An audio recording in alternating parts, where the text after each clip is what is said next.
Olá, eu sou Isabel Nogueira, sou professora, coach de crianças e coach de adolescentes. Muitos pais, muitas famílias têm me procurado porque a rotina durante a pandemia não está sendo fácil, está sendo estressante, desgastante. As crianças estão querendo fugir das suas aulas, não estão querendo fazê-las, mas também ao mesmo tempo não largam o celular, né? Para os joguinhos e para a rede social, eles estão super afim.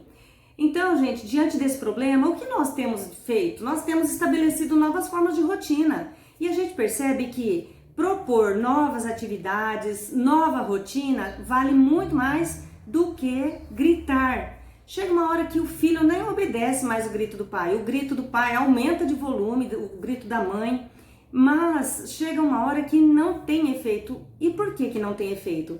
Porque o grito não leva à reflexão, ele não leva ao pensamento, ele não leva à mudança, ele leva ao medo, Então a gente consegue que a criança nos obedeça por medo. Se a gente não estiver por perto, ele não vai então ter medo e vai fazer então o que ele quer. O medo não é educativo, o grito não é educativo, tá? O grito não é educativo, a punição não é educativa, a punição por punição não é educativa. Então, vale muito mais a pena a gente investir em situações de uma dinâmica legal, bem estruturada, do que gritar, agredir, tá? Então, agredir é uma coisa que realmente a gente não está de acordo de forma nenhuma, tá? Existem outras formas, é que a gente desconhece às vezes, tá bom? Então, eu tenho sempre falado como a gente pode estar se conectando, vivendo uma situação com os nossos filhos, em alguns momentos, uma vez por semana, quem sabe, né? Cada família estrutura a sua forma, a sua dinâmica. E nesses momentos, então a gente, além de estar conectando, a gente pode estar também explorando uma área do conhecimento. Eu já falei sobre matemática, língua portuguesa, história e geografia, e hoje eu gostaria de falar sobre ciências. A área de ciências ela é muito ampla. Ela contempla todos os seres vivos, tudo que tem na natureza, dentro do planeta Terra e fora do planeta Terra, né? Aqui a gente tem então os vegetais, os animais, que são os carnívoros, herbívoros, até os seres decompositores, que são de extrema importância, mas como a gente não vê, a gente acha que eles nem existem, não é?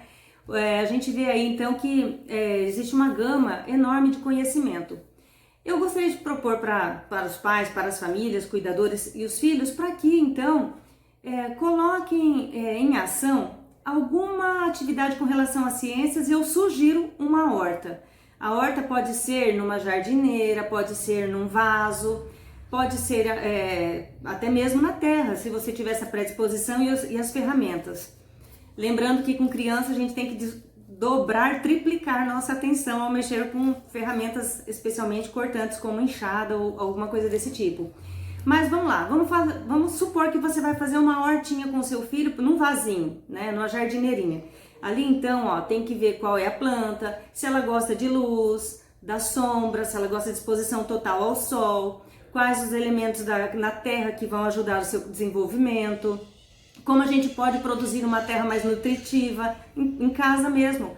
A gente pode fazer uma composteira e isso então exige pesquisa, exige diálogo, planejamento, busca pelas melhores sementes, pelas mudas, quanto custa, se a gente vai fazer mais mudas, quanto vai gastar. Então, olha só, são muitas áreas, né, que estão envolvidas aí. E é interessante mesmo que as áreas, elas não são estanques. Ciências é ciências, matemática é matemática, língua portuguesa é língua portuguesa, não.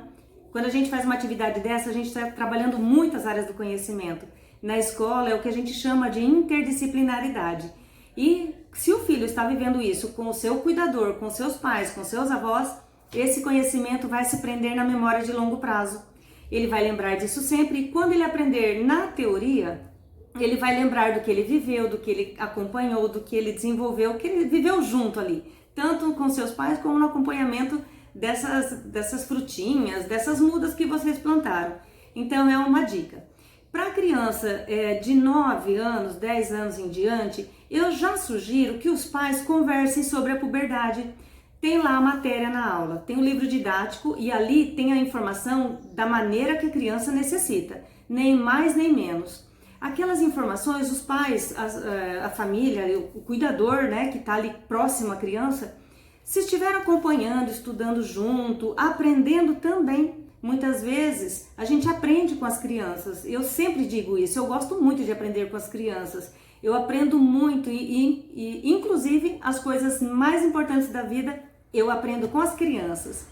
Então, ali naquele momento, no decorrer do livro didático, falando sobre a puberdade, as transformações do corpinho, tanto do menino como da menina, dada pelos seus pais, por pessoas responsáveis, que ela acredita, que ela confia, de uma maneira muito clara, né? Que a gente não precisa aprofundar, porque a criança vai ter um momento dela. Se a gente aprofundar muito nos conteúdos, ela vai ficar, na verdade, confusa, a gente vai atrapalhar, tá?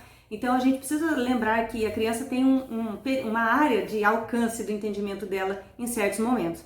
Então ali os pais estão auxiliando, aprendendo junto também, e a criança, ao receber essas informações de pessoas que ela confia, ela vai estar mais preparada para quando essas mudanças vierem mesmo. Muitas vezes essas mudanças vêm e fazem o rendimento escolar da criança cair. Por quê? Porque ela está preocupada com outras coisas, ela está com medo, ela está aflita, o corpo dela está mudando, ela não quer contar para a mãe e para o pai porque sente vergonha. Então, nesse momento, gente, é muito importante que os pais estejam abertos ali para esse diálogo, para que a criança não busque essa informação no lugar errado. E, para finalizar, algo muito importante, eu quero deixar uma dica para vocês, 2 dicas, tá? Esse livro aqui, ó, O Cérebro da Criança, o autor é Daniel Siegel e Tina Bryson. Importantíssimo, não deixem de ler se vocês puderem, tá? É um livro científico, mas muito fácil a leitura. Vocês vão entender muitas coisas que as crianças fazem porque fazem. E eu acredito que a gente vai deixar de dar uns tapinhas porque a gente vai entender muita coisa, tá? Então, quando a gente entende, a gente começa a mudar nossa atitude. Eu acredito que muitas vezes a gente erra porque a gente desconhece, a gente ainda está nos moldes dos nossos pais, e isso eu tenho recebido no coaching, no processo, e a gente percebe que os pais, quando adquirem conhecimento, começam a mudar também a perspectiva, tá? Então, esse aqui, O Cérebro da Criança, e para quem tem filhos adolescentes, O Cérebro do Adolescente. Pensa num livro legal, pensa num livro científico, mas super numa linguagem acessível e muito explicativo. Para mim fez muita diferença, né? Eu tenho 2 filhos, eu tenho um casal de filhos, e na adolescência eu conheci esse livro e me ajudou demais. Então eu recomendo para você, e eu espero que as dicas, as orientações que eu tenho trazido aí e a recomendação desses livros façam grande diferença para você e para sua família. Eu desejo tudo de melhor para vocês. Um grande abraço!